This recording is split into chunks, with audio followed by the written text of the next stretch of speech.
Nah, intinya apa sih carbon credit? Carbon credit itu kan seperti kita men-trading karbon. Nah, karbon di sini adalah CO2 emission. Jadi emisi CO2 itu dikonversikan. Kalau kita misalnya bisa mengurangi emisi kita, itu kan kalau misalnya kita menggantikan bahan baku fosil, digantikan dengan bahan baku yang lebih sustainable. Makin lama energi terbarukan ini makin banyak pencintanya ya. Salah satu tujuan kita ngebuat PBS Camp ini, tujuannya adalah kita mau kasih kesempatan yang sama untuk banyak orang, Pak. Betul, Kesempatan yang Pak. sama itu penjabarannya banyak, tapi salah satunya bagi teman-teman yang di daerah sebenarnya, Pak.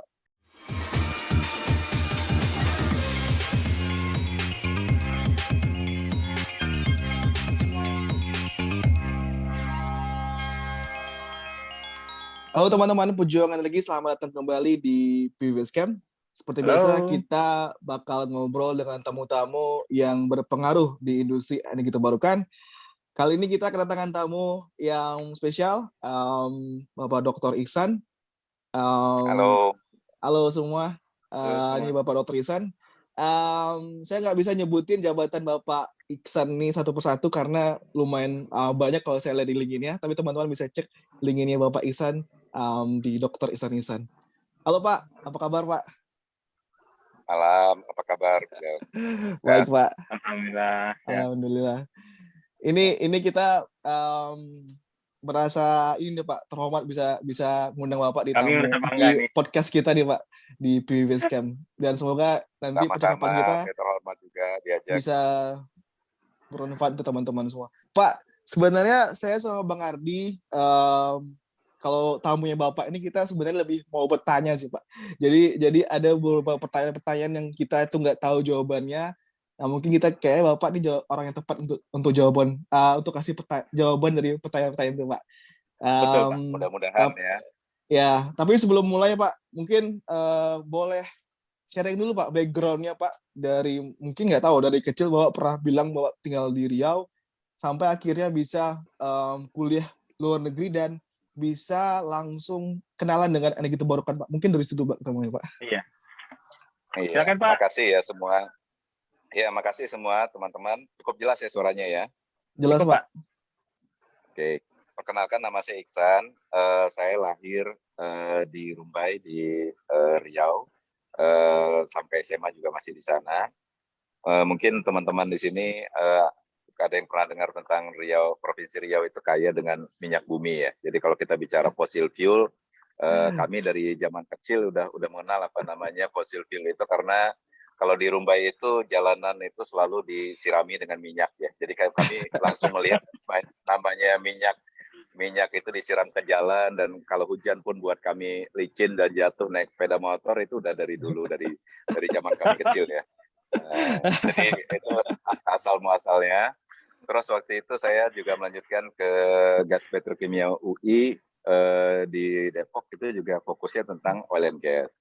Nah, dari situ kebetulan ada kesempatan setelah zaman itu kan zaman susah ya. Tahun 94 saya masuk, dan lulus itu sekitar tahun 2000, itu kami 97-98 sibuk demo dengan Orde Baru ya. Jadi banyak kegiatan di kampus juga. Kebanyakan kami zaman itu zaman yang hobinya kalau nggak demo, nongkrong dan main kartu lah, kira-kira seperti itu. Jadi kebetulan otak itu masih segar Mas. Jadi masih bisa menangkap lah apa kira-kira yang tren-tren terbaru itu. Nah, tahun 2001 saya dapat kesempatan waktu itu ke Jerman ya. Dalam arti kesempatannya cukup nekat karena biaya hidup di Jerman cukup murah, dan kebetulan ada teman-teman yang berangkat sekaligus berangkat ya. Dan di sana kebetulan pelajaran pertama jurusan yang saya ambil itu adalah jurusan energi terbarukan. Itu tahun 2001. Jadi 2001 sebelum zaman masih kuatnya fossil fuel, sekarang kan udah mulai agak berimbang ya, orang bicara energi terbarukan juga udah mulai banyak. Tapi tahun 2001 itu belum banyak yang tahu tentang energi terbarukan. Di situ kami belajar bagaimana tentang wind turbine, karena kota saya di Jerman itu, kota Bremerhaven itu termasuk pusatnya wind ya. Jadi banyak expert, ahli dan sebagainya itu ada di kampus kami, baik dari TU Berlin dan sebagainya. Mereka sengaja pindah mengajar di kampus kami karena di kota kami itu cukup kuat ya, kecepatan anginnya tinggi, dan di situ banyak pabrik-pabrik wind turbine dan sebagainya, ada Enercon, ada macam-macam di dekat kota kami. Oke. Dan tahun itu juga pertama kalinya kami lihat instalasi wind turbine di bawah laut ya. Jadi di bawah laut itu ada propellernya, dan di atasnya tetap ada di wind bawah turbine laut ya? besarnya. Ya, di bawah lautnya tetap Oke. ada propellernya. Jadi udah ada tidal zaman itu. Tahun 2004, setelah saya lulus dari Jerman, waktu itu ada pilihannya, ada 3 kampus.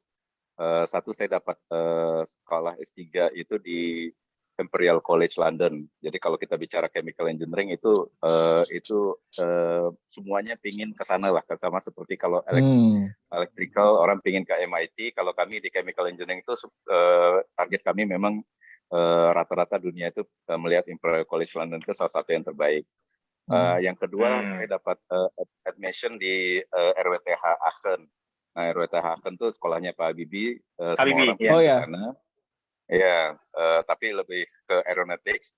Dan yang ketiga, saya dapat admission itu di Belanda, di TU Eindhoven. Nah, akhirnya saya memilih di Eindhoven karena program S3-nya cukup unik. Kita belajar bagaimana teknologi itu bekerja sama dengan kampus, permasalahan-permasalahan pabrik itu dibawa ke kampus, kita menyelesaikan secara teamwork, dan kita menyelesaikan permasalahan yang ada di perusahaan-perusahaan besar ya, seperti AkzoNobel, terus juga Shell, terus macam-macam. Dan tugas terakhir saya itu di sana 1 tahun di Shell Belanda. Nah, dari situ saya bisa juga akhirnya bekerja di Shell Belanda. Nah, itu masih oil and gas. Nah, setelah 3 tahun di Shell Belanda, saya akhirnya mikir kok bosen ya ngerjakan pekerjaannya itu terus. Saya ngelihat pekerjaannya oil and gas juga, pengalaman saya di energi terbarukan waktu kuliah nggak kepake. Nah, saya waktu itu saya memutuskan resign dan bekerja di perusahaan konsultan Belanda yang semuanya orang Belanda. Kita melakukan energi audit di pabrik-pabrik di Belgia, Jerman, dan juga Belanda. Nah, dari situ salah satu bagian dari energi audit itu kan ada energi terbarukan. Nah, di situ saya bisa masuk lagi ke dunia energi terbarukan, kembali lagi ke dunia yang sempat saya senangi banget di waktu di Jerman. Dan di situ kita belajar juga, ada salah satu anak perusahaan kami yang punya pengembangan biofuel yang dulunya dari tidak ada sama sekali pompa bensin etanol di Belanda. Akhirnya ada 14 pompa bensin etanol berbahan bakar biofuel ya, dari etanol ya, dari sugarcane. Sugarcane. Dan kebetulan saya waktu itu dipercaya menjadi project manager untuk Asia dan Afrika. Jadi banyak project yang Afrika, walaupun saya belum sempat ke Afrikanya, tapi kita banyak ngerjain project-project dari Belanda untuk perusahaan-perusahaan Afrika. Dan di Indonesia juga kebetulan saya ikut rombongan Raja Ratu Belanda ke Indonesia itu bersama rombongan, itu kira-kira tahun 2008.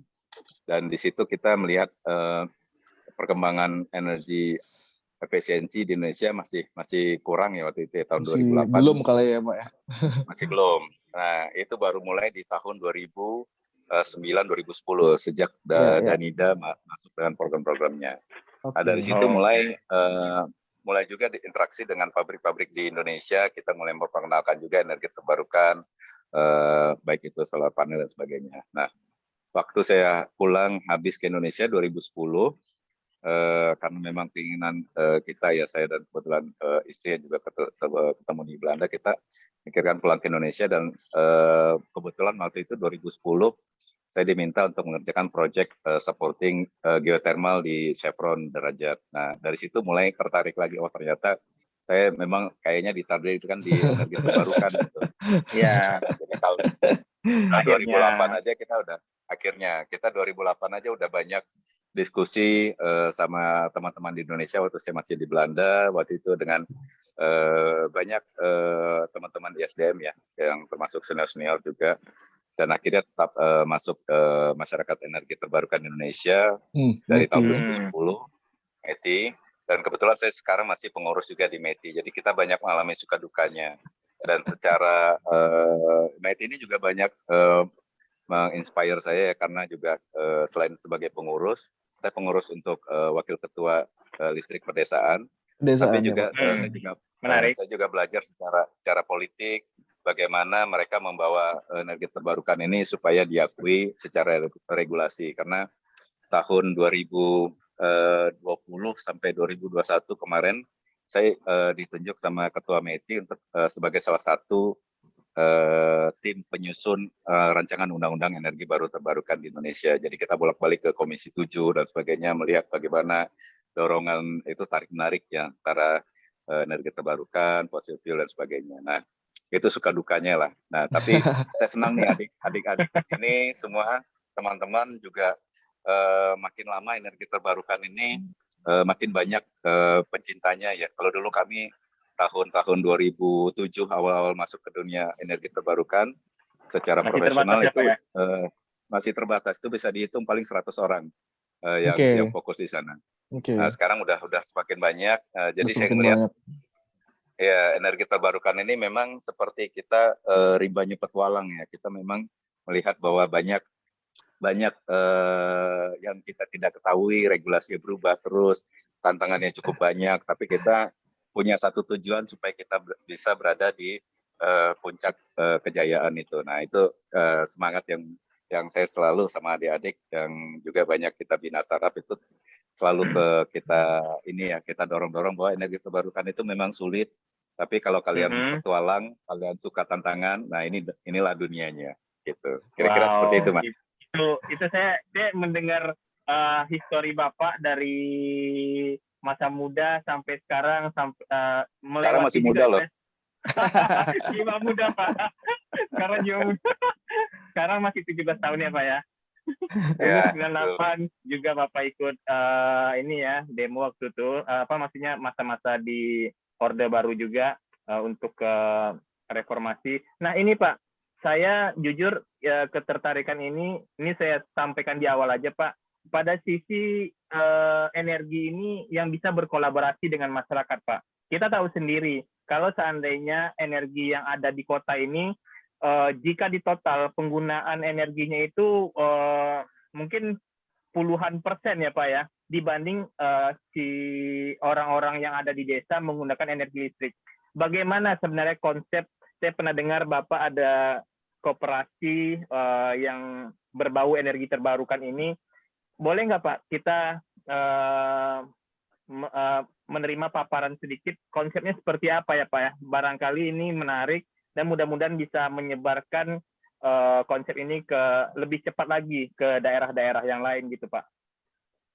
Iya, ini udah mulai serius ya. Kalau tadi saya pikir masih bercanda nih diskusi. Ini bercanda Pak, ini masih bercanda Pak. Masih bercanda Pak. Okay. Jadi mungkin saya cerita dulu sejarah koperasi ya. Koperasi kami dirikan itu Desember tahun 2017. Tapi secara official kami launching itu di saat Valentine Day ya. Jadi tanggal 14 Februari. Romantis Ya, sekali 14 ya Pak. Februari 2018 ya. Jadi di situ terlihat kebetulan itu kan saat orang libur dan harusnya orang pada nggak kumpul, pada semua bersama keluarga dan sebagainya. Tapi kami betul-betul bisa membagi waktu dan ada lebih dari 100 orang yang datang waktu itu pas pelantikan. Dan itu diliput juga oleh 2 televisi, TVRI dan juga Metro TV kalau nggak salah. Dan kebetulan waktu itu saya baru ngabarin mereka sehari sebelumnya. Jadi biasanya kalau berita-berita itu nggak menarik bagi televisi, baik itu TVRI sebagai TVRI pemerintah, TV pemerintah, walaupun swasta ya, itu biasanya mereka nggak akan nanggapin. Ya. Tapi kebetulan mereka datang dan kami tidak ada keluar biaya apapun untuk itu. Nah ini menunjukkan bahwa berita ini cukup menarik dan kebetulan di acara itu juga ada lengkap ya, kami dari Dewan Energi Nasional dan juga hadir, perwakilan Kementerian ISDM juga hadir, Kementerian Koperasi juga hadir, terus juga beberapa pihak lain, Ketua METI juga hadir, terus juga ada pendiri-pendiri termasuk saya juga hadir, dan juga beberapa anggota dan akademisi dan teman-teman lainnya. Nah, ini kami melihat semangatnya di awal itu semangat sekali ya mereka untuk bagaimana menciptakan ekosistem yang bagus ya, karena bentuk koperasi ini kan salah satu bentuk yang bisa membuat perusahaan-perusahaan itu bisa bersinergi karena Iya, tidak Pak. saling kompetisi. Mm-mm. Nah, berbeda kalau misalnya kita buat perusahaan baru, kita buat ini pasti ada kompetisi. Nah, kalau kita koperasi Betul. itu kan kita bicara Kolaborasi ya, Pak ya. sinergi. Nah, kolaborasi. Dan kebetulan sampai saat ini kita udah berhasil menjalankan beberapa tugas seperti kita pernah menjadi konsultannya GIZ untuk ISDM. Jadi koperasi kita cukup punya nama juga. Terus juga punya bisnis lampu LED. Jadi udah 2.000 unit lampu LED udah terjual di antara anggota kami. Produksi di Terus Indonesia, kami Pak? punya Itu produksi di Indonesia? produksi di Indonesia. Oke. Ya, kerjasama dengan salah satu pabrik besar di Surabaya. Oke. Terus juga kita punya pabrik arang charcoal sisa di Lampung ya. Kita bisa produksi sampai 4 kontainer per bulan. Terus juga kita punya akhirnya sekarang juga punya lahan kerjasama sama masyarakat perhutanan sosial itu 55.000 hektar. Nah itu udah kerjasama arahnya sekarang ke woodchip untuk PLN dan sebagainya. Nah itu juga nanti rencana kita untuk ekspor. Kita lagi menunggu investor-investor yang belum bisa datang karena COVID dan sebagainya. Nah ini di tengah pandemi COVID dan sebagainya ya memang banyak tantangan, tapi kita berusaha survive ya. Kita waktu itu 2019 Desember kita ekspor pertama arang briket sisa kita ke Saudi Arabia. Sekarang kita jauh ya, kita mau ekspor lagi. Kemarin kendala karena bahan baku naik dan juga biaya shipping mahal ya. Shipping naik mahal. 3 kali lipat. Naik 3 kali lipat sejak pandemi. Jadi kami lagi menahan, setelah Februari katanya lebih baiknya. Jadi kami sudah melakukan factory audit untuk pengiriman kan perlu factory audit. Nah dari situ nanti baru kita bisa kirim lagi. Jadi kalau sisi koperasi kira-kira seperti itu. Kita dirikan juga namanya Asosiasi Karbon. Saya sama teman-teman menyambut COP26 kemarin di Glasgow. Salah satu konvensi internasional untuk climate change. Kita juga dirikan kalau nggak salah kemarin tanggal 6 November 2021 kita dirikan Karbon Inisiatif Indonesia. Nah kemarin kita udah kasih masukan ke Ibu Kota Negara, tim One Team Press ya, timnya Dewan Pertimbangan Presiden untuk masukan-masukan bagaimana membangun ibu kota negara yang sustain ya. Kebetulan saya diajak juga ada 5 orang kami yang lain itu pada senior. Kebetulan saya paling anak bawang ini selalu ada kepercayaan lah. Ya memang paling muda kebetulan. Jadi kita diajak memberikan masukan kepada ibu kota negara. Itu ada Prof Agus Surono dan ada profesor lainnya di situ. Nah, itu dari asosiasi karbon ini memang karbon kredit memang future kita ya. Jadi kita harus menangkap peluang itu dan kita harus eksekusi. Sebagai mantan aktivis saya selalu melihat peluang itu dan selalu harus maju ke depan. Kira-kira seperti itu, Mas.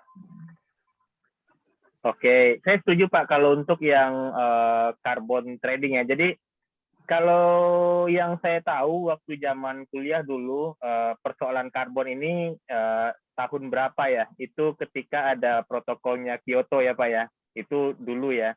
Itu juga membahas masalah karbon. Kira-kira betul nggak Pak ya? Kyoto waktu itu fokusnya juga ke karbon Pak? Iya, waktu itu ada Kyoto Protokol.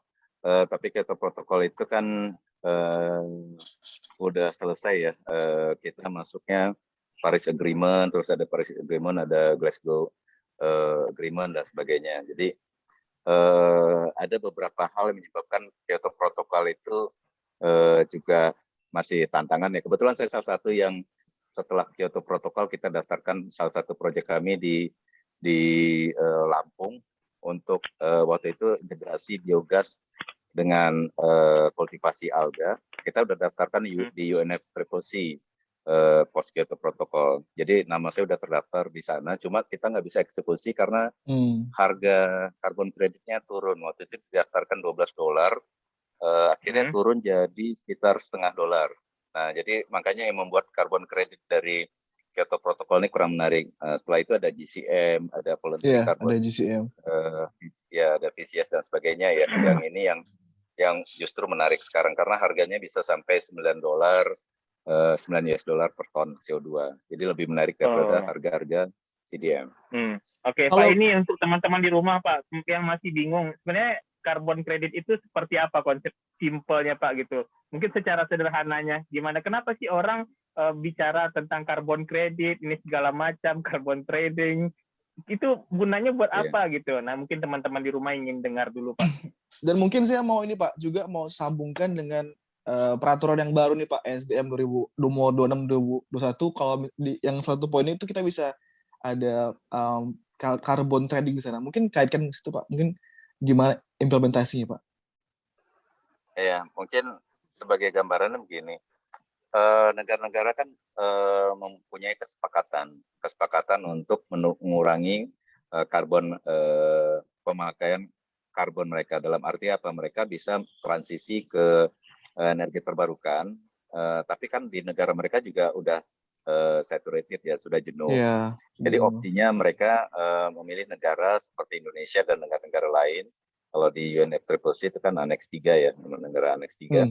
Itu yang bisa menjadi target mereka mengembangkannya. Nah, bentuknya ada macam-macam. Ada misalnya kayak ekspor kredit gitu. Nah, ekspor kredit itu dalam arti setiap kali misalnya kita beli barang misalnya dari Jerman, kita dapat kredit ekspor, kita belinya bisa lebih murah gitu. Ada beberapa pajak yang dikurangi. Atau bentuknya misalnya GCM, Joint Carbon Mechanism. Joint Carbon Mechanism itu Jepang, itu bilateral, itu G2G dengan Jepang. Kita bisa misalnya kalau kita menggunakan konsultan atau beli peralatan dari Jepang, itu karbon kreditnya di ijon di depan. Jadi mereka membayarkan dulu. Nah, intinya apa sih karbon kredit? Karbon kredit itu kan seperti kita mentrading karbon. Nah, karbon di sini adalah CO2 emission. Jadi emisi CO2 itu dikonversikan. Kalau kita misalnya bisa mengurangi emisi kita, itu kan kalau misalnya kita menggantikan bahan baku fosil, digantikan dengan bahan baku yang lebih sustainable, seperti bisa bentuknya dalam bentuk energi terbarukan dan bisa juga bentuknya dalam arti energi yang berasal dari fosil tapi yang sifatnya sudah dibarukan seperti dimethyl ether dari ini ya dari batu bara misalnya. Nah, hal-hal seperti itu yang bisa mengurangi carbon credit dan bukan hanya bicara energi tapi juga bicara misalnya hutan. Misalnya hutan-hutan, reklamasi tambang dan sebagainya. Kita nanam pepohonan kan berarti kita memberikan mengurangi emisi menyerap CO2 oksigen, karena kita karbon dioksida. Nah, itu proyek-proyek yang sifatnya CO2 sequestration. Nah, itu bisa dimanfaatkan juga. Dan misalnya kalau kita misalnya limbah pengolahan pabrik kita, misalnya selama ini kita buang saja, sekarang kita tutup, kita jadiin cover lagun, kita jadiin energi, itu bisa juga biogasnya bisa dimanfaatkan. Nah, itu salah satu proyek-proyek bentuk-bentuk yang arahnya ke sana. Itu kira-kira. Pak, saya mau lanjut ke topik selanjutnya. Yang Bapak bilang tadi kalau Bapak itu bagian MEPI, bagian listrik pedesaan kan Pak. Kalau ngomongin listrik pedesaan tuh kita dekat sama dengan yang namanya rasio elektrifikasi Pak. Ini kalau saya baca data dari SDM 2000 November itu kita udah 99,4% rasio elektrifikasi. Cuman saya pribadi, ini pertanyaan saya pribadi Pak, saya nggak tahu sebenarnya rasio elektrifikasi ini hitungnya seperti apa dan apakah menurut Bapak yang sekarang itu udah benar dan karena saya pernah dengar percakapan kayak misalnya PLTS komunal yang dipasang SDM yang mungkin sekarang udah mati, apakah itu masih termasuk dalam rasio elektrifikasi yang sekarang Pak? Mungkin Bapak bisa kasih jawaban untuk saya pribadi coba sebenarnya ini pertanyaan ini sih. Iya. Ini sebenarnya yang menarik dari rasio elektrifikasi ini jadi pertanyaan panjang ya, bukan hanya kami dari sisi swasta, tapi juga ISDM juga banyak bertanya sebenarnya, bukan hanya kami saja. Nah, ternyata kalau kita buka di situ ada hitungannya. Jadi PLN itu punya hitungan apa yang dimaksud dengan rasio elektrifikasi. Tapi secara penjabaran hitungan tersebut itu sebenarnya tidak menjawab bahwa rasio elektrifikasi yang 98 tadi ya, 98 sekian persen itu 99,4 berarti kan cuma 0,6% kan yang belum terlistrik kan. Yang belum Nah, terlistrik. kenyataannya kita bagi aja, katakanlah desa-desa di Indonesia itu ada sekitar sekarang itu terakhir kali mungkin sekitar 90.000. Nah, 90.000 berarti kali 0,6%, itulah harusnya yang belum terlistriki. Tapi kenyataannya kan lebih dari itu. Desa-desa kita itu lebih dari itu. Bahkan di Bogor aja, saya pernah ke desa yang kita jalan kaki dari 2 jam dari jalan aspal masih di Kabupaten Bogor. Itu mereka tidak punya listrik, apalagi yang di daerah lain. Jadi logika saya sih nggak masuk bahwa itu mencerminkan bahwa betul-betul listrik itu sudah terlistriki. Nah, kenapa ada banyak faktor di situ. Salah satunya kadang-kadang kalau kita bicara genset aja deh. Saya kemarin baru balik dari Papua. Tanggal 24 Desember lalu saya dari Papua, kita masang listrik energi terbarukan di satu pulau Arguni namanya, di pedalaman Fak-Fak ya. Nah, itu jauh. Yang wind turbine ya, Pak? Wind turbine sama solar panel. Nah, di situ udah ada genset PLN. Jadi saat genset PLN di situ pasti dihitung 100%. Tapi kenyataannya genset PLN itu kan masuknya hidupnya cuma jam 6 sore sampai jam 6 pagi. Iya. Itu kenapa mereka nggak bisa hidup 24 jam? Karena bahan bakarnya cukup mahal. Kemarin kita hitung-hitung masyarakat di Pulau Arguni itu bayar listrik sekitar Rp3.700 per kWh. Jadi itu kan jauh lebih mahal daripada kita di kota bayar listrik. Kita di kota paling 1.040, 1.200 lah, paling mahal 1.400. Tergantung ini ya, tergantung berapa besaran daya di rumah kita ya. Tapi rata-rata sebesar itu. Nah, itu kan berarti tidak ada, kalau bicara negara harusnya hadir untuk menjembatani antara ketimpangan itu. Karena bayar listrik mereka jauh lebih miskin dari kita, kok bayarnya lebih mahal gitu. Nah, disitulah fungsinya masuk energi terbarukan yang bisa masuk dengan 24 jam. Kami punya baterai, punya solar PV, punya wind turbine, itu bisa masuk 24 jam. Nah, tapi di statusnya PLN itu sudah terhitung bahwa Pulau Arguni 100% udah punya listrik. Nah, contoh gampangnya gitu. Nah, kalau kita bicara di tempat-tempat lain, itu kalau masih bahan bakarnya rutin ya datang. Nah, kemarin saya juga punya murid S3 saya juga pembimbing S3 di IPB. Itu di situ baru balik dari Kalimantan. Di situ juga ada pedalaman Kalimantan, ada listrik dari PLN, juga supply dari PLN rutin ya. Nah, walaupun di pedalaman mereka masih rutin. Nah, ada beberapa tempat yang kadang-kadang nggak terlalu pedalaman, tapi supply bahan bakarnya tidak rutin. Nah, yang terjadi gensetnya ada, listriknya nggak hidup, karena nggak punya bahan bakar kan.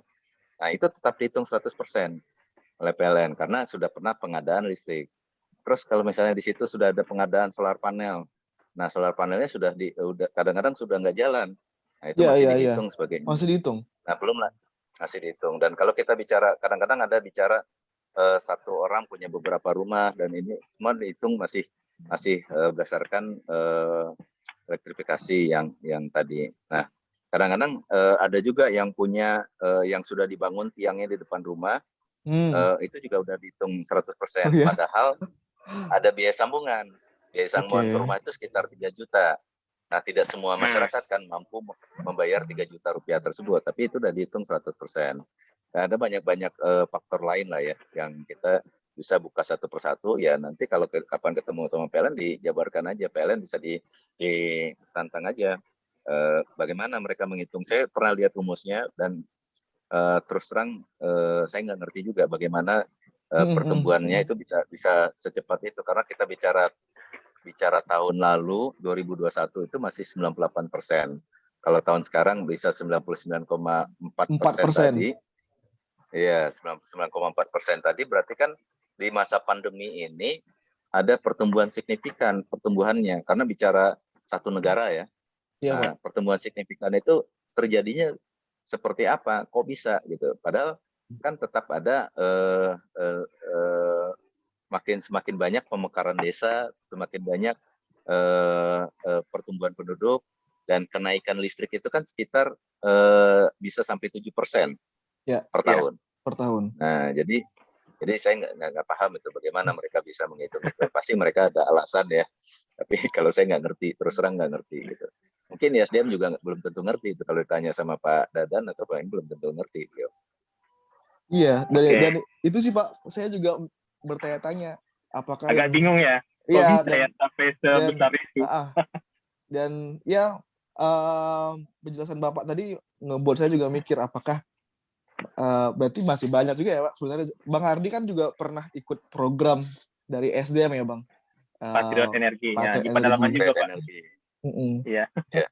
Dan itu mungkin Pejuang-pejuang nih kadang-kadang malah gajinya nggak datang-datang saya dengar ya Mas Ardi ya. Enggak, waktu kami lancar, Pak. Sebelumnya mungkin ada macet. Oke. Tapi memang betul, Pak. Jadi kalau seandainya untuk di listrik di desa itu, nah itu memang ada info terakhir kali tidak berfungsi dengan bagus karena ada beberapa yang hilang, ada beberapa yang rusak juga. Itu kan ya bisa dibilang tidak berfungsi maksimal lah. Saya nggak berani bilang off total, tapi itu masih terhitung terelektrifikasi. Jadi kalau seandainya tahun 2016 terelektrifikasi dan 2018 tidak berfungsi lagi, itu masih tidak dianulir ya Pak ya. Dia masih angkanya pasti bertumbuh terus, tidak ada angka yang menurun berarti ya Pak ya, elektrifikasi itu. Itu sih yang bikin bingung jadinya. Yang menariknya gini, pertumbuhan penduduk kan ada ya. Jadi katakanlah satu desa sekarang dibilang 100% terlistriki, ya. Kan tapi di kampung-kampung itu ada pertumbuhan rumah juga, ada pertumbuhan kakak. Jadi tiap tahun itu mungkin di dalam satu desa bisa jadi orang nambah 4 rumah, ada 6 rumah dan sebagainya. Nah, katakanlah di satu desa itu sudah terlistriki semuanya, tapi di tahun depan ada 6 rumah atau 10 rumah tambahan, itu kan bukan 100% lagi harusnya ya. Iya, Pak. Nah, karena ada 6 rumah baru yang belum dapat listrik lah. Karena kan saat orang mendesain listrik itu, kalau apalagi PLN, kebutuhan ya. tahu saya kalau PLN itu berdasarkan kebutuhan. Dan satu lagi tantangannya PLN itu biasanya mereka susah masuk untuk ke desa-desa pedalaman karena sifatnya mereka itu masih sentralisasi. Jadi mereka mengambil dari pembangkit listrik yang besar-besar, apakah genset, apakah batu bara. Nah, di antara pembangkit listrik itu dengan desa yang mau kita listrik itu kadang-kadang jaraknya terlalu jauh. Dan dari desa terdekat itu bisa berkilo-kilometer, nggak ada desa ya. Tapi mereka harus kalau mereka mau melistrik kan harus ada tiangnya. Iya, Pak. Nggak mungkin mereka membangun tiang satu kilo tiang itu kan sekitar 400 juta itu. Jadi ini kalau kita membangun itu kira-kira apakah mungkin mendanai itu ya? Kalau misalnya kita bicara itu nggak masuk akal juga gitu. Jadi memang harusnya style pembangunan di PLN ini harus dirubah, sifatnya desentralisasi atau atau mereka pakai EBT gitu. Dan permasalahan kita kan satu, saya masih belum lihat desa-desa yang bisa dilistriki tanpa izin wilayah usaha.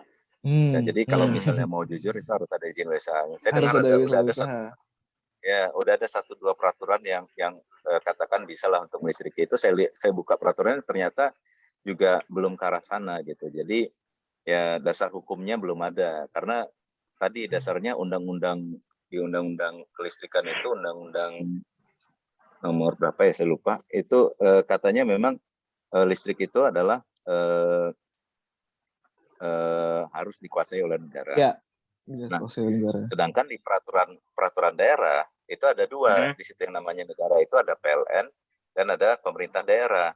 Nah, selama ini pemerintah daerah itu belum ada ikut andil sebagai menentukan kebijakan kelistrikan di daerahnya gitu. Kecuali saya lihat cuma ada satu provinsi itu satu kabupaten, yaitu Musi Banyuasin, yang mereka punya satu perusahaan pemerintah daerah BUMD yang bisa mempunyai izin wilayah usaha untuk seluruh wilayah di Musi Banyuasin. Nah itu udah ada kalau itu namanya Muba Electric Power. Oke. Nah, tapi di daerah lain saya belum lihat. Mungkin Batam punya wewenang itu juga ya, karena Batam otorita ya. Nah, tapi di daerah lain saya belum. Ya, di daerah lain saya belum lihat. Nah ini yang menjadi tantangan karena di satu sisi PLN mau ekspansi, mau menambah listrik, tidak punya capital, nggak punya dana. Nah, sedangkan izinnya itu ada di PLN. Jadi PLN harus melepaskan hak dia sebagai pemilik izin, barulah kita swasta bisa membangun di sana. Ya, nah ini kayak buah si malakama gitu. Ibarat kalau orang dimakan miskin nggak mau dibantu lah gitu ya. Oke. Pak, ini kita coba ini ya Pak, kita bahas RUPTL sedikit Pak. Kan kalau kita lihat kan RUPTL kan yang terbaru ini kan sampai tahun 2030 itu kan ini disebutkan ini adalah RUPTL yang paling hijau kan. Dan itu targetnya EBT 51%, 200 gigawatt. Solar itu sekitar 4,7 gigawatt. Tapi kalau kita lihat dari RUPTL sebelumnya kan 2019-2028 itu kan solar 900 megawatt. Dan itu kalau kita lihat itu masih di belakang kan tracknya Pak. Sebenarnya Pak, dari banyak permasalahan pertumbuhan EBT di Indonesia, apa sih Pak permasalahan utama kenapa EBT di Indonesia itu masih terbilang lambat kalau kita compare beberapa negara tetangga Pak, kayak misalnya di Malaysia, di Thailand ataupun di Vietnam Pak. Dari banyak permasalahan Pak. Kalau saya boleh jujur ya, karena saya sampaikan juga sama investor-investor yang lain yang masuk ke Indonesia, kita juga nggak bisa nyalakan PLN ya, dalam arti PLN tuh banyak tanggung jawab, banyak PR, banyak inilah ya. Sekarang juga masih ada beberapa utangnya yang juga cukup besar ya, sehingga kalau kita bicara utangnya cukup besar kan nggak mungkin mereka mengekspansi bisnis ya, karena ada tanggungan saat itu. Nah, jadi kita bicara di luar konteks PLN di sini. Nah, kalau kita bicara kita semua, termasuk saya dan sebagainya, mungkin kita harus lebih banyak berbuat ya. Berbuat dalam arti energi terbarukan itu memang bagus dibicarakan, tapi lebih bagus lagi kalau kita eksekusi, kita buat gitu. Jangan kita sibuk FGD aja terus gitu kan, nggak akan jalan-jalan juga gitu ya. Kita harus melakukan sesuatu sekecil apapun peran kita, baik itu misalnya adik-adik, misalnya mahasiswa nih, ya kita bisa misalnya datang ke desa yang kita tahu ada kerja sosial dan sebagainya. Ayo mungkin di sana, oh kita perlu misalnya, oh di sini ada potensi air dan sebagainya. Oh kita sumbang wind turbine kecil 5 kW. Nah ini kami sudah lakukan di alma mater UI kami. Teknik kami udah lakukan itu ke desa-desa tetangga kami. Jadi setiap kami lihat ada desa yang perlu bantuan listrik, kami masuk ke sana. Kami bahkan ke Papua itu bawa 40 unit storage baterai untuk pedalaman Papua ya. Mereka butuh listrik dan sebagainya. Kami udah lakukan karena kami ingin berbuat, bukan kami ingin membicarakan saja. Kebetulan yang kalian Papua waktu itu teman-teman saya yang jalan ke sana. Tapi kalau yang untuk yang tenaga air itu di desa dekat Bogor, saya kebetulan ikut berkali-kali ke sana, ikut mulai survei sampai pengembangan sampai operasional sekarang. Nah, tantangannya juga yang kedua kalau saya lihat adalah kita nggak punya target ya. Katakanlah kita punya target sekarang 23% di 2030 ya, 2025 dan berapa persen di 2030? Kalau nggak salah ada sekitar 30% di 2030. Ada target seperti itu. Nah, ya jadi saya sampai capek ngafalnya gitu karena selalu saya melihat ini jargon yang bagus. Tapi kalau kita bicara jargon, kita kan harus bicara targetnya apa. Nah, logikanya begini. Kalau kita bicara 23% di tahun 2025, ya. Nah, artinya itu kita shooting the moving target. Artinya kalau misalnya pembangkit listrik batubara itu ditambahkan 1000 mega lagi, karena kita butuh untuk ibu kota negara yang baru, ibu kota Nusantara, dan beberapa tempat kawasan industri juga masih butuh pembangkit listrik batu bara, perlu genset dan sebagainya. Itu angka yang sudah sekarang katanya udah 14%, itu akan turun. Logikanya kan gitu, karena ada 1000 megawatt baru yang fossil fuel, ya kan? Jadi nggak akan pernah kita bisa mencapai 23%, nggak akan pernah, gitu. Nah, jadi bagaimana kita bisa bicara roadmap kalau targetnya aja bergerak. Jadi kalau misalnya kita mau membidik, kalau kita misalnya kita mau mendar ini atau kita mau mana, itu kan nggak bisa kita punya tempat yang target panahan kita itu bergerak kan, karena akan selalu bingung gitu. Nah itu harus fix, harus fix dulu, baru kita bisa tahu. Oh kita harus mengukur kekuatan anginnya, kita harus mengukur bagaimana elbow kita, kita harus tarik busurnya sebagaimana. Nah itulah roadmap sebenarnya kan. Nah tapi kalau kita punya target aja bergerak, nggak akan bisa buat perencanaan gitu. Nah ini yang saya nggak ngerti terus terang, bagaimana bisa mencapai 23% itu. Oke, berarti ini masih kalau kita anggap masih dianggap sulit lah Pak ya. Kalau untuk 23% ini. Kemudian kalau tadi kan gini Mas Ardi, saya udah bilang energi terbarukan ini memang sulit, makanya cocoknya untuk orang-orang petualang aja dan orang-orang gila ya. Welcome to the jungle. Oke. Nah kalau untuk ini Pak, untuk PLTS kita mungkin kalau kita bahas PLTS nih Pak, yang tenaga surya. Ini kira-kira kalau untuk pandangan Bapak di Indonesia bagaimana Pak? Apakah ini memang salah satu solusi yang paling pas untuk Indonesia atau mungkin ada pandangan lain dari Bapak? Ini saya menjawabnya mungkin gini. Intinya tidak ada satu teknologi pun yang bisa menjawab semua permasalahan. Dan tidak ada satu ekspor pun yang bisa menjawab semua permasalahan juga gitu. Nah, kalau kita bicara secara teknologi, kita akan lihat potensi daerah seperti apa. Nah, jangan sampai kita mengusulkan sesuatu padahal potensinya di sana tidak ada. Itu kejadian loh di beberapa proyek, ada yang mengusulkan misalnya untuk bangun hidro, tapi ternyata potensinya nggak ada di situ. Dan itu sewaktu dibangun juga nggak berfungsi dengan baik ya, jelas karena airnya debitnya kurang. Nah kalau kita bicara potensi, saya melihat bahwa peluang kita kalau untuk di daerah timur memang iradiasinya cukup tinggi ya. Jadi kalau di sana iradiasinya cukup tinggi, yang mungkin solar panel juga cukup bagus. Tapi kalau kita bicara kepulauan, yang pulau-pulau kecil dan sebagainya, anginnya juga cukup kuat. Jadi sebenarnya kita menggabungkan angin dan hidro itu juga cukup bagus. Plus mungkin kita tambahin baterai ya, karena kita harus menyimpan dalam bentuk storage.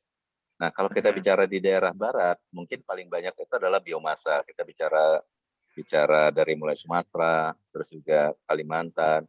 Itu banyak pabrik-pabrik sawit, limbah-limbah sawit dan sebagainya, dan juga limbah-limbah karet, ya, limbah-limbah replanting karet, replanting sawit.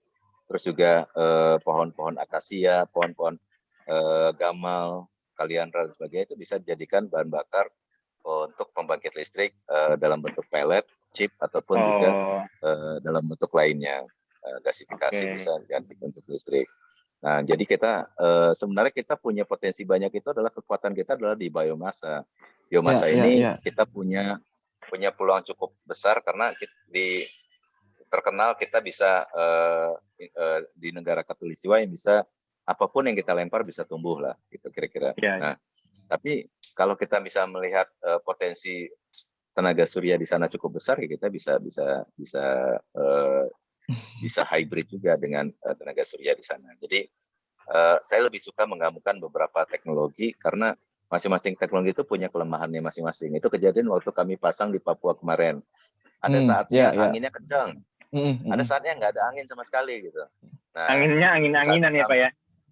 Ya, saatnya kita gabungkan dengan solar panel, itu baru kelihatan baterainya itu bisa stabil misinya.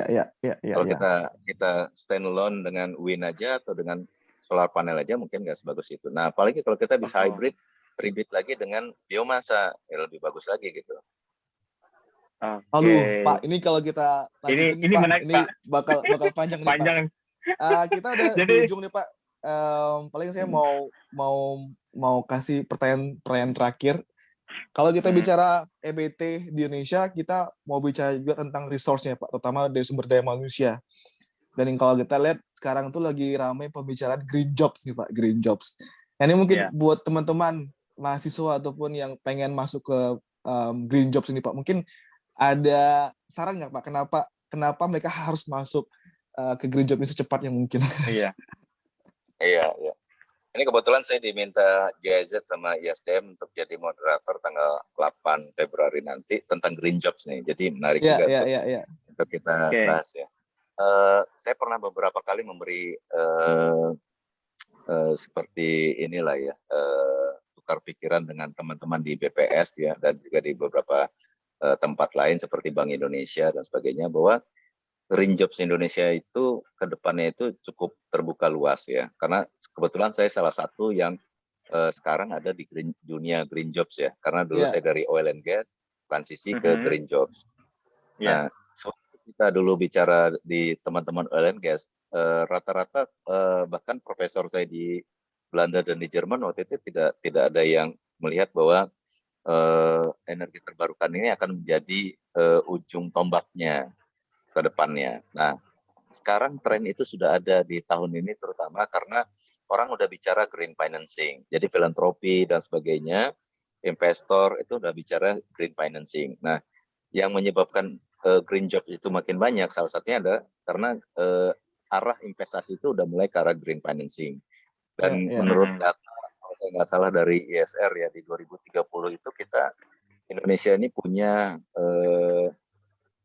kalau nggak salah itu ada sekitar ratusan ribu lapangan kerja tercipta sampai 2030 itu mungkin sekitar 1 juta. Dari mulai tahun sekarang sampai itu ada sekitar 1 juta kalau nggak salah lapangan kerja tercipta green jobs di Indonesia. Nah, 1 juta ya? Di situ pembagiannya cukup detail ya.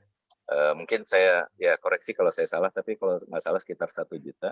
Di situ ada detail dibahas oleh analisanya, berapa lapangan kerja dari solar panel, berapa lapangan dari biomas dan sebagainya. Namun di luar angka tersebut sebenarnya angka ini juga akan tumbuh berjalan dengan semakin banyaknya semakin mendukungnya regulasi dan potensi ke arah sana. Yang terpenting menurut saya yang saya sampaikan juga ke teman-teman sewaktu kami briefing GIZ kemarin untuk persiapan acara tanggal 8 ini, bahwa lapangan pekerjaan green jobs ini bukanlah suatu kompetitor terhadap pekerjaan fossil fuel, karena itu dua makhluk yang berbeda. Ini adalah pekerjaan yang sangat melengkapi, karena kayak misalnya sewaktu BP ya, dulu namanya British Petroleum, sekarang namanya BP aja. Itu mereka beralih ke energi terbarukan. Mereka punya teknologi wind, mereka punya teknologi solar dan sebagainya, dan juga sewaktu Total Energy semuanya masuk ke energi terbarukan. Ya sekarang ada Total Energy, ada Total macam-macam di situ ya, ada Aaron juga di sana, terus juga Shell juga masuk ke dia beli perusahaan solar panel dan sebagainya, dan juga ada beberapa kayak Chevron masuk geothermal. Nah ini menyebabkan transisi itu tidak mengganggu core bisnis mereka, karena beberapa perusahaan udah siap dengan transisi, misalnya kayak geothermal. Kenapa geothermal itu menjadi awalnya adalah primadona di dunia oil and gas? Karena untuk mentransisi ke geothermal itu jauh lebih mudah bagi perusahaan-perusahaan oil and gas, karena secara prinsipnya hampir sama ya. Prinsipnya hampir mirip. Ya, kalau kita bicara energi terbarukan kan memang totally different game ya bagi mereka ya. Tapi kalau bicara geothermal itu masih mirip. Jadi beberapa pekerjaan pun sebenarnya nggak jauh-jauh beda ya sama pekerjaan-pekerjaan biasa ya. Tapi kita tinggal lihat bebannya. Kalau kita bicara solar panel kan itu berarti pekerjaan elektrikal lebih banyak dari pekerjaan sipil misalnya.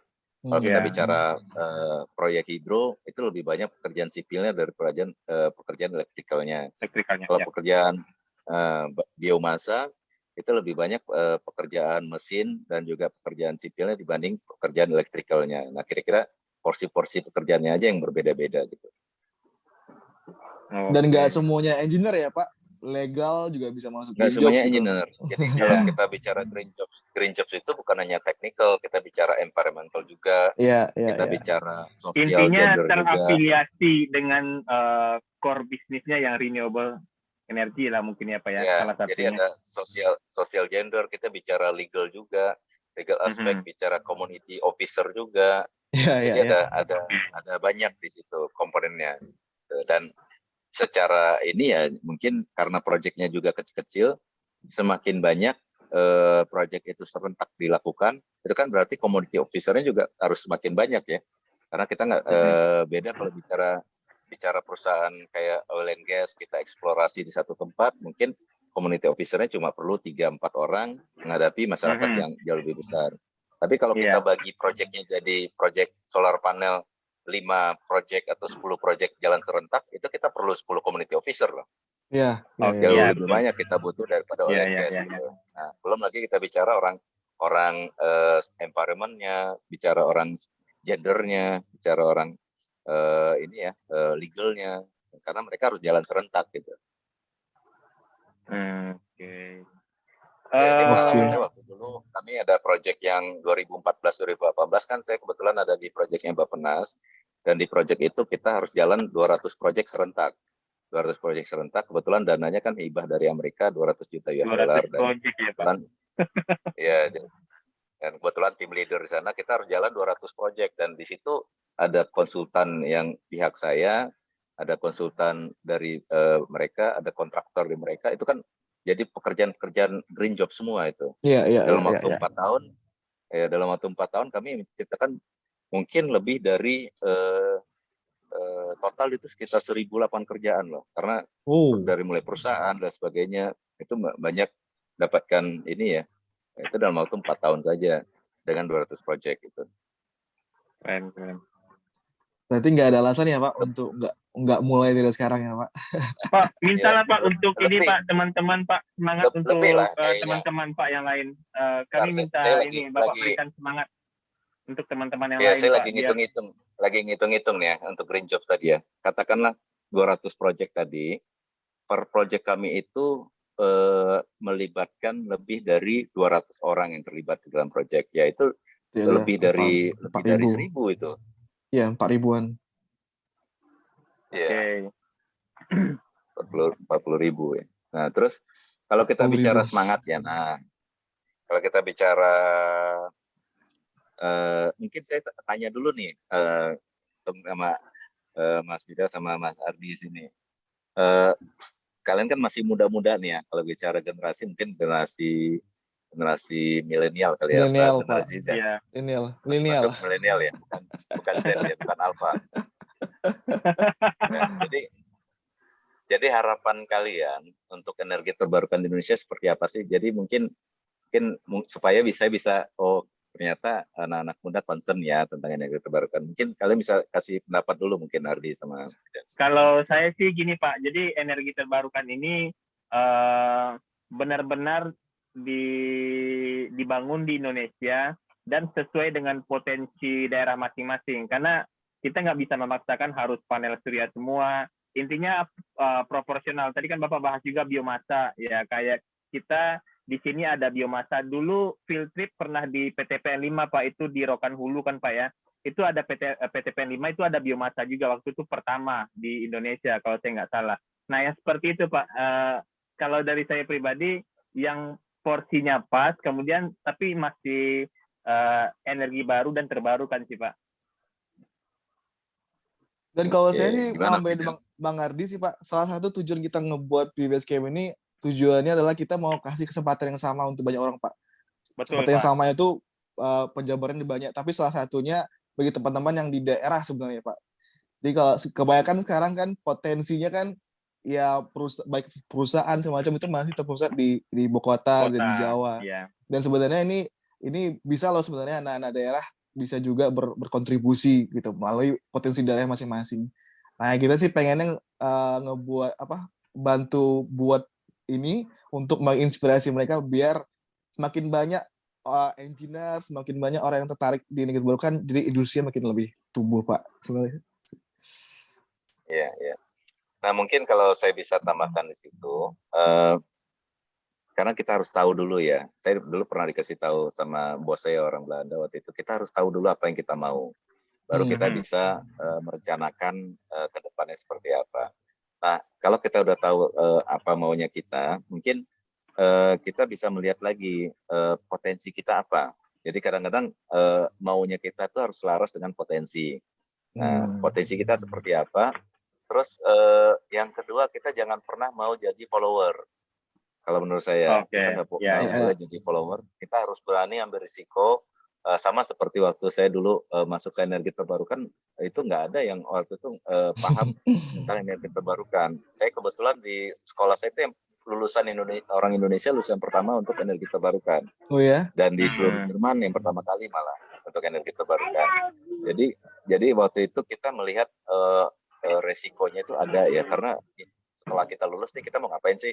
Ada kerjaan nggak tahu. Jadi jangan pernah takut, karena kerjaan itu akan selalu ada, peluang itu akan selalu ada selama kita konsisten dengan bidang kita. Yang pertama. Yang kedua, kita jangan jadi follower, karena kadang-kadang saya juga banyak bina startup ya, ada lebih startup yang saya bina. Nah, jadi dari pengalaman bina startup itu, kadang-kadang beberapa startup ini ikut-ikutan, dalam arti, yang di sana buat marketplace tentang solar panel, kita juga buat gini-gini. Nah, jadi nggak ada uniqueness-nya itu nggak ada lagi gitu. Dan saat tidak jadi unik, kita bukan jadi siapa-siapa gitu, karena kita jadi follower gitu. Nah, kita harus betul-betul, kalau kita bicara green jobs, kita harus bisa ciptakan apa sih keunikan diri kita, dan kalau kita menjadi seorang entrepreneur, kita harus punya uniqueness dari bisnis kita gitu. Jangan jadi follower yang lain. Baru kita bisa menciptakan pekerjaan ya kan. Paling mulia itu adalah menjadi entrepreneur ya, karena kita bisa menciptakan untuk orang lain gitu kan. Kayak Mas Fidel, Mas Adi itu mungkin lagi merintis entrepreneurship ya, ini akan lapangan kerjaan baru nih buat teman-teman yang lain nih, yang harus kita dukung. Amin. Itu kira-kira ya mungkin. Kalau bisa saya dalam ya, Dan ya. Kalau bisa saya rangkum, berarti kenali diri, kenali lingkungan, baru ambil peran ya, Pak. Ambil peran, ya. Tapi jangan kelamaan. Jangan sampai kita perencanaannya itu eksekusinya bisa 2 tahun, 3 tahun ke depan, itu nggak jalan juga. Kita harus punya momentum. Jangan lupa ambil momentum. Oke, Pak Ihsan, kita udah ngobrol banyak nih, Pak. Kurang lebih sejam kita ngobrol. Pak, mudah-mudahan bisa ketemu ya, Pak ya. Saya ini greget. Ya. Kalau kita lanjutkan mungkin bisa panjang lagi, tapi terima kasih Pak udah luangin waktunya pada malam hari ini, dan ya semoga bisa bermanfaat bagi teman-teman semua. Teman-teman, berikutlah ngobrol kita dengan Pak Ihsan. Kalau teman-teman pengen tahu banyak tentang Pak Ihsan, aktif di LinkedIn ya Pak, Dr. Ihsan, teman-teman bisa connect dengan beliau dan juga bisa ikutin beberapa kegiatan beliau di sana. Sebentar Mas Fidel, mungkin sebelum saya tutup ini, mungkin dulu ingat pepatah yang dulu Belanda pernah bilang ya, bahwa negeri Pasundan itu diciptakan sewaktu Tuhan tersenyum ya. Pernah dengar itu nggak? Itu orang Belanda tuh yang. Ini kita harus juga bilang bahwa energi terbarukan itu hadir di saat Tuhan itu menangis. Kenapa menangis? Karena bumi ini semakin panas dan juga banyak kerusakan yang ada. Nah, ini saatnya teman-teman seperti Mas Fidel dan Mas Ardi untuk bangkitkan lagi bahwa kita harus kembali memperbaiki bumi yang sedang rusaknya. Karena kita cuma punya 0,5 derajat Celcius lagi, nggak boleh lebih dari situ. Karena kalau nggak, bumi akan semakin panas dan es akan mencair, dan sehingga salah satu negara tetangga kita yang paling dekat, Vanuatu, itu akan tenggelam. Wah, thank you Pak Ihsan. Ini kalau kita lanjutin semakin dalam nih Pak, dan semoga bermanfaat buat teman-teman semua. Sampai jumpa lagi di video selanjutnya. Terima kasih. Thank you.